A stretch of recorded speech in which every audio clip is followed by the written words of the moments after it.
Hi friends, welcome to my channel.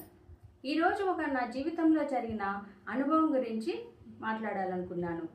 అదే బుద్ధుడి meditation. బుద్ధుడి మెడిటేషన్లో నాకు బాగా కనెక్ట్ అయిన విషయం ఏంటంటే లివింగ్ ఇన్ ద ప్రజెంట్.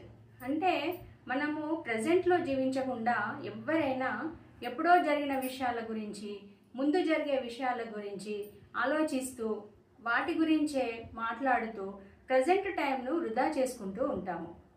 ఇది నా అనుభవంలోకి మెడిటేషన్ చేసిన తర్వాత నాకు అనుభవంలోకి వచ్చింది. నన్ను నేనుగా మార్చుకున్నాను కూడా.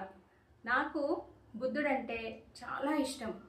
ఎందుకంటే దానివల్ల మెడిటేషన్ చేయడం వల్ల నా జీవితాన్ని నన్ను నేనుగా మార్చుకున్నాను కాబట్టి. మీకు నిజంగా నచ్చిందా ఈ టాపిక్? మీకు నచ్చితే లైక్ చేయండి, షేర్ చేయండి, కామెంట్ బాక్స్లో కామెంట్ చేయండి. బాయ్ అండి.